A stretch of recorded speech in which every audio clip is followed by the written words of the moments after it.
Today, it is my honor to introduce to you Ariel Sassoon from Surhand. He is one of the top listing agents in Surhand and a master marketing agent when it comes to listings. Even Ryan Surhand, when I asked him that who is the best listing agent in your team, he said, Ariel, I learned a lot from him in my earlier days, and nobody could be better to coach you. So, yes, he is my coach and my accountability partner. And I'm honored to bring Ariel Sassoon to my next episode. So, do watch what he has to share.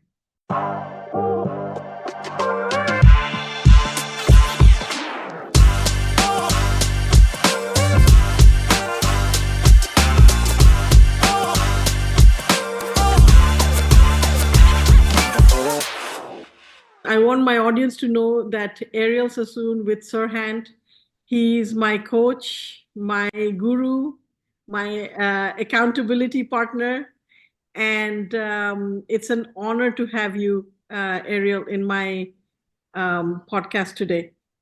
Thank you so much for having me, and you give me too much credit. I'm really just a friend in your corner supporting you. Thank you for the support. It means a lot.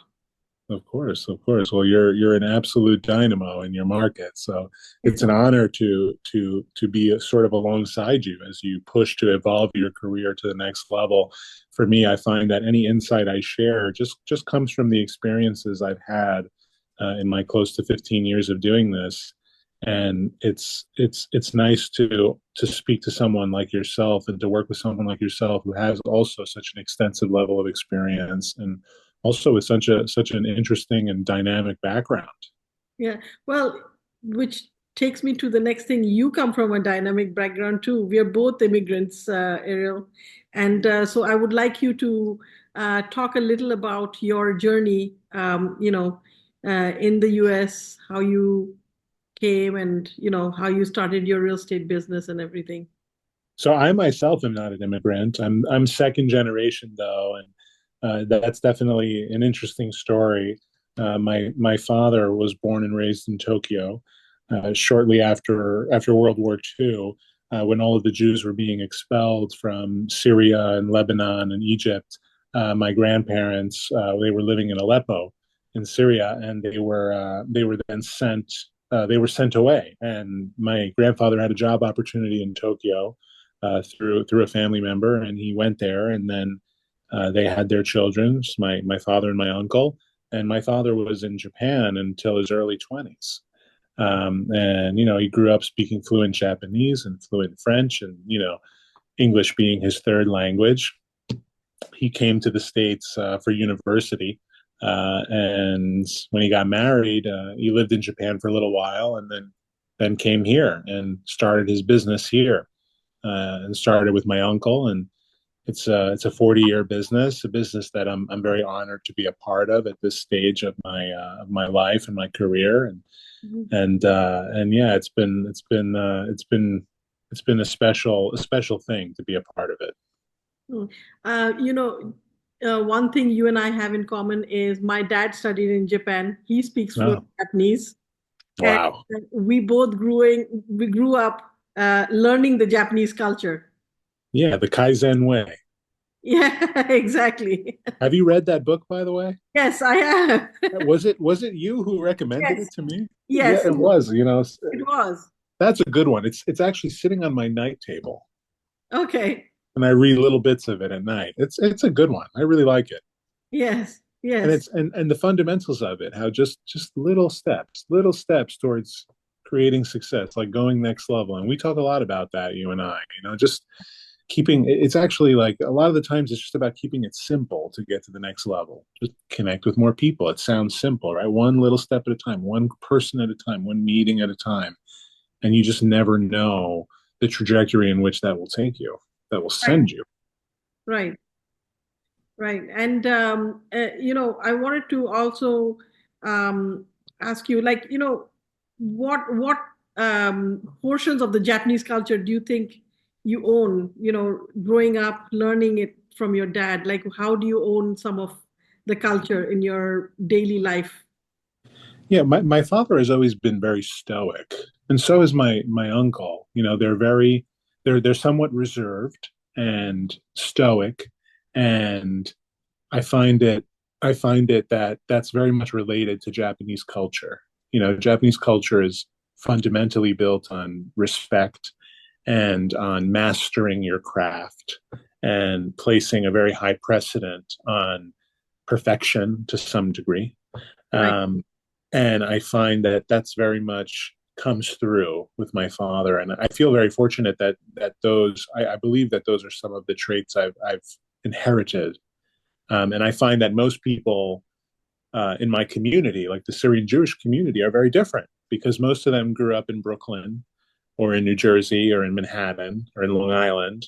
And it's culturally, there are differences there. You really do see how the Japanese way shines through. And you also see the way in which those principles have been embedded in the culture of our business here. Right. You Right. know, our company, the business is built under principles of honesty at the forefront, like very clearly and very visually, and in the vision and mission of the company. And that's something that came, you know, from my grandparents. My father always says that. Right. Uh, Right. so yeah, I think it's quite evident to see the way there has been that adjoinment of those values, that mission and values, with the Japanese culture. It's very How interesting. it evolves into our lives. Yeah, yeah, and it's really shines through. You see it all. You see it a lot, and I think we're very lucky to have that. Right. I mean, I think for me, it's the refiner mentality that comes through with from the culture. You know, Ariel. Like I'm my biggest critique, and I'm always trying to see how can I just tweak it a little. How can I make it a little better? And again, like you said, the Kaizen way, baby steps, tweaking it, Yeah, refining it, making it better. How can I be a better person, a better agent for my clients, do a little better with the service I provide. So it just slow tweaking that shines through. And I see that, you have that too. When one day I was asking you that, as a listing agent, what is the one thing that you think I should do? And you said that this is your baby. Your listing is your baby. You gotta look at it every day, and you gotta tweak it a little better. How can you make it a little better with the marketing and everything, so that you can promote it a little better? So that is something I learned from you. yeah. Well, and I appreciate you saying that. When it comes to listing homes, I've always just thought of it somewhat like storytelling. Buying and selling homes is very emotional. There's a very key difference between what what we consider the real estate business and the selling homes business. You've sold commercial real estate before too, so you understand this. Commercial real estate is a business of the brain. It's centered around numbers and analytics. And if the data is there and if the numbers make sense and all the factors, all the boxes are checked, okay, let's make a deal. Right, Makes sense. It's good business. But right, homes is very emotional. Homes is a business of the heart. So when you're listing a home online, what happens when you give away too much information? 20, 30, 40 photos of a two or a three-bedroom home. We're forgetting that we're giving away too much. We don't realize that we're giving away too much, but buyers, because it's emotional, buyers of homes are very easily triggered by something that they might not like. right, Even something as subtle as a yellow wall in a room, like yellow paint on the walls, sounds subtle because, okay, just paint. But the problem is that most buyers don't really have the intuition to see what the possibilities are within the home, especially first time buyers, because they're already wrapped up in the nerves of making what will likely be the biggest decision they've ever made right. financially. And it's a very adult moment They for those cannot, types of they buyers. cannot picture it, and you're trying to create that picture Yeah. for them, that this could be a possibility for you. What you're thinking, it matches with this possibility, and this home can provide this. Yeah, you want it to be a warm reception across the board, not just when you open the door to show them the home, but also on the surface. Right. You know, sellers, how many times have you heard a seller say, you know, this property sells itself, Yeah. this home sells itself? Right. Yeah, this building, yeah, it sells itself. Look where we are. It sells itself. Look at these high ceilings. Look at this. It sells itself. But he's proud of their own home. Yeah. And you know something? He's not wrong. No. But here's the kicker. The home only sells itself once the buyer's through the door. So the question becomes less how do we sell this property and more so how do we get more people through the door? How do we get more people in to see this? So there's a couple of strategic ways to do that, you know, and storytelling and evoking curiosity is one of them. And it's not made for everybody. I've always treated my work as a marketer because real estate was never the thing that like really like got me excited and woke me up every day. It was creativity and hospitality, and real estate was always the vehicle for that. Right. So it's not everybody thinks of the work like this, you know, but I find that it's becoming increasingly more important because as time goes on, more and more information is getting to the hands of the buyer, getting to the hands of the consumer. And then the question keeps coming up, well, what do I need a buyer's agent for? And it's not that like, you know, the value of a buyer's agent is not in finding you the home. You don't need a buyer's agent to find the home. The information's all there. It's about facilitating the process. And that's where hospitality becomes so important in our world. People want to feel seen and heard and understood. And we have the power to do that and to be that. You know, I remember when we talked about the four W's, the Right. work, the why, the work, the wall, and the win. Yes. And your why was very much centered in being a guiding light to people, like a light in a tunnel of darkness, Right. because that's what buying a home can be for so many. Right. It's really the unknown, and you have the opportunity to be that guide, holding up that burning lantern, showing them the way. Right. I think, I mean, from a buyer's agent's perspective, that's where me being the guiding light, my big why, I think that helped me leverage the fact that, I take people's culture and heritage and I fit it into today's American home, which kind of makes me different than most buyer agents out there. And I think that helped me in my business today and in the past. I didn't shy out of it. I was intrigued by people's culture, different cultures, understanding their culture, and showing them that look, you are used to this lifestyle, and look, I'm helping you picture this lifestyle in this home. Yeah, you're meeting people where they are.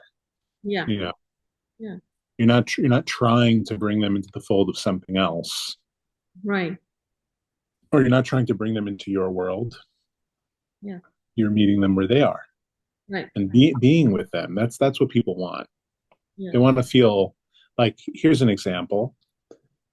My wife and I went out to a restaurant, and my wife is pregnant and expecting, and when you go to a fine dining establishment, the meal is coursed out, and it takes time. And we love that sort of experience, and we appreciate to see the work that the chef and the staff are putting into it.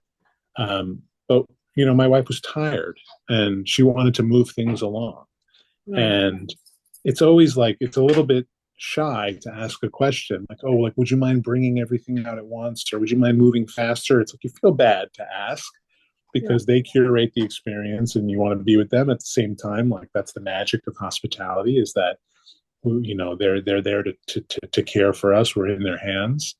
And when our server replied so graciously and was completely understanding and really like brought things out quickly and curated it nicely, and even like delivered our check with dessert. This is like what makes the experience more so than the food and more so than the cocktail. It's really like how you feel when you're there, how you're the feeling treated. that you left with. Yes, absolutely. Absolutely. I'm all about the experience. Always have been. Like, for example, I don't care for sports. I don't follow sports. I love to play sports. I love to attend sporting events.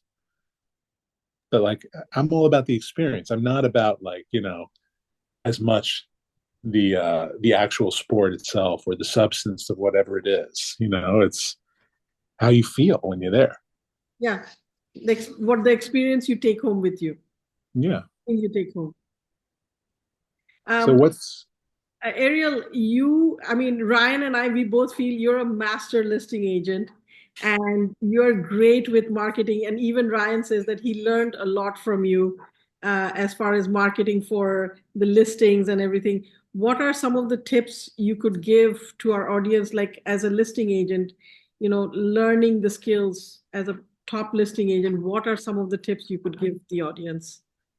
and by tips, do you mean like tips in the execution of the actual work? Okay.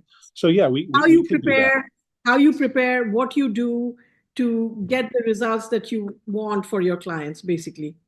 Yeah, absolutely. Well, content is a massive part of it because content is how we tell the story, how we invite people into the world of that home. So we touched on this before, but the photos is extremely important. Not just the order of the photos or that you have a million of them, but it's actually, you know, keeping it short and sweet in a way. So if you have a one bedroom home, for example, that you're trying to sell, or a two-bedroom home, you really should not be putting up more than 10 images, including exterior. There's no reason for it. There's no reason to post bathrooms. There's no reason unless they're brand new, and you really want to show off the finish. Right. Um, there's no reason to do multiple pictures of a bedroom. In fact, if you can avoid bedroom pictures, that's even better. I would almost prefer you put a floor plan, a really well legible floor plan, than to put a picture of every single bedroom with, the same carpet and the yellow curtains and all those elements that are just not really very visually arresting, right? You only want to focus on the things that make the home special. And you also really want to make sure that you're putting yourself in the viewers, the buyers' shoes when searching. So, for example, I have a client who's a real estate agent in Grand Cayman, and when he showed me one of his listings, he was showing me all the photos of the interior of the home, all the rooms, all the interiors. But what was actually limiting was the experience of being there and being like on the water and being so close to the sand. And what I tried to help him understand is that you have to put yourself in the perspective of the person who's likely to buy this home, which is someone who appreciates Grand Cayman for what it is, which is, a beautiful and outdoor experience. It's a place to unwind. It's a place to relax. It's a place to recharge. And where do you spend most of that time? It's not in the den or in the office that comes with the home. Like no one cares about that. All that stuff is a bonus. Like Right. you have to lead with the best. Lead with the best always. And then when it comes to listing property, with respect to pricing, this is a conversation that I find has really evolved over the last 10 years. Right. And it's really come down to how buyers search. For so long, the standard practice was if you have $1 million home you're trying to sell, you list it for 999 or 995 because we believe that perception is what sort of dictates the motion and movements of buyers. And it looks better to be at 999. But here's the problem when you're listed at 999 is that you're forgetting about all the buyers who hop onto Zillow and Yeah. realtor.com and Trulia and start their search at $1 million. So Yeah. if over $1 or $1,000, you're losing that whole audience. So, and I realized this several years ago when I had a $1 million home to sell. It was a one bed, one bath where you're going to list it for 995, and it's like, wait, why? Yeah. Why list it for 995? And what I said to the seller was, if you want more than $1 million for this home, your best chance is to list it for $1 million, not 1,025,000. If you list it at 1,025,000, then you lose everyone searching up to $1 million. Right. And it doesn't apply on every price point. Like it's not a big difference. Like it doesn't like if you want to list something for $12 million, listing at 11,995, it's fine. It makes sense. Very Right. few people are starting their search at $12 million. You know Right. what I mean? Yeah. But you have to look at your market, your local market, and look at what the most common price brackets are. So if you're in a market where the average price point is $2 million, then and you want to put a $2 million home on the market, don't list it for 1,995. List it for $2 million. Right. Grab everyone searching 2 to 3 and 2 to 4, and everyone searching up to 2. So Right. that's my second tip is when it comes to pricing. It is a hot take, and not everybody really agrees with it, but I would urge everyone to give it a try. And then the last tip I would say, and it's more related to tip number one, is to involve yourself in the creative process of marketing a home. Try not to send photographers in to do the work. And if you are meeting with a photographer, try not to just stand in the corner of the room and let him do his thing. Of course, photographers are professionals. But what they understand is actually the key question. Photographers don't sell homes. You sell homes, Right. which means you understand, even if you don't realize it, you understand what buyers like to see, what's important. And if you don't voice that, and if you don't direct the process, then the photographer will just capture what he thinks looks good.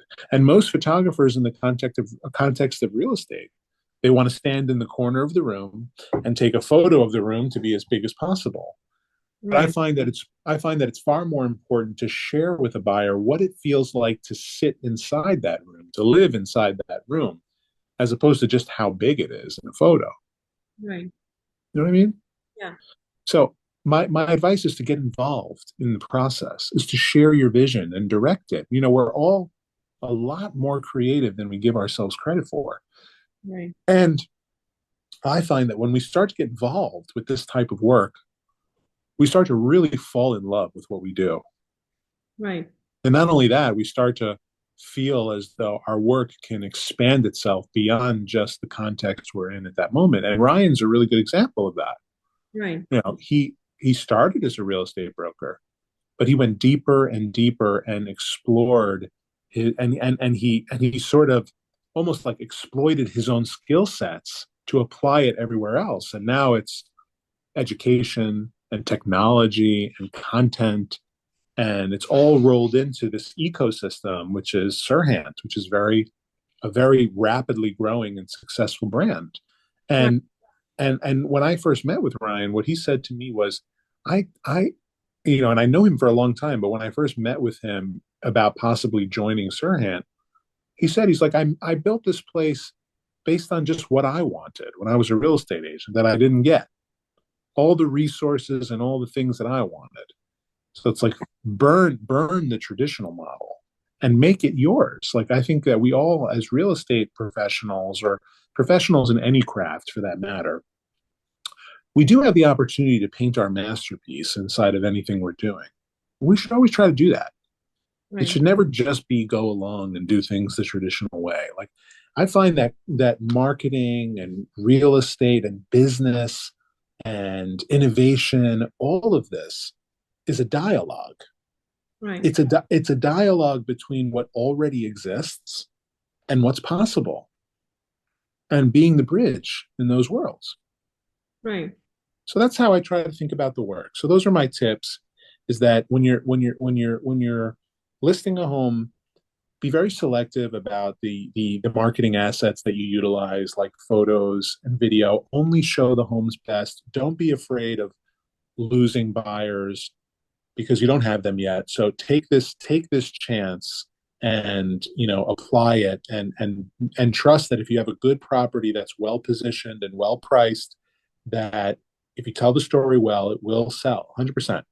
Right. And would you agree that even staging is as important as the photos that you take? Before you take the photos, the staging that you do to set the feel, that is equally important, would you say? Equally, no. Important, yes. More important is the the question as to what staging will accomplish for this property, right? If you have an empty home, and you acknowledge that it's difficult for buyers to visualize what's possible within the space, staging is very important, especially if you want to try to land a premium for that property. Right. At the same time, staging doesn't doesn't need to be as important if there's a very strong demand for the product already. And if you start to take your seller down the rabbit hole of staging unnecessarily and create an expense for them that will be sort of that could be detrimental to them if the property doesn't sell, it may not be necessary. I find that a lot of real estate agents want to stage a property because of all the content that's going to come with it, how good they are going to look by doing that. Right. Right? You really have to think about the seller, think about the client.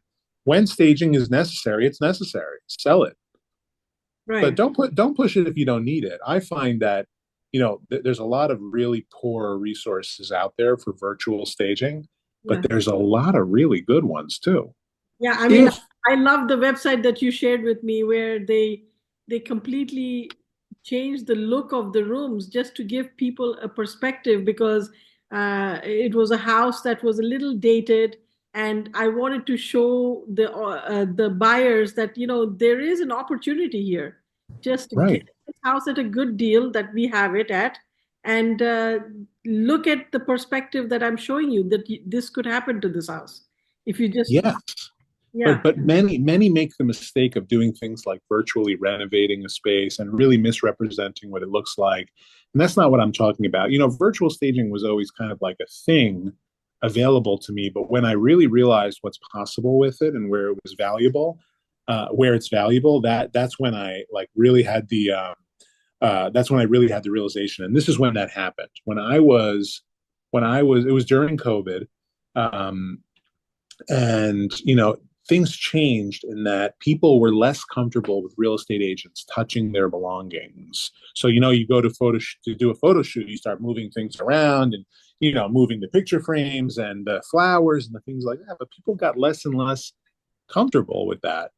So what I decided to do was to start photographing homes just exactly as they are, as cluttered as they are, even if the bed's not made. Just open the curtains, make sure the view is visible, and then everything else I shot.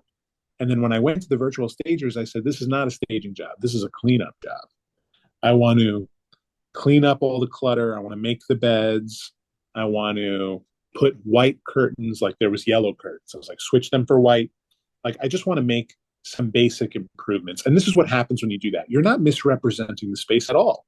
You're staging just like you would physically. Right. Here you're staging to show what's possible inside the property, Yeah. And right? have the So technology, might as well use it, you know? yeah, so after I started doing this, and I realized that actually staging is not just about putting furniture into the space digitally. You can literally do anything, to the point where one time I had photos done of a beautiful apartment facing Central Park. Problem was that we were in the middle of the winter, so you did not see any leaves on the trees in Central Park, which made it almost a little bit difficult to tell you were looking at Central Park at first glance. Like, you had to take an extra look to see. Right. So what we did was I requested that the virtual stagers add lush green to the trees in the park through the view. And they were able to do that.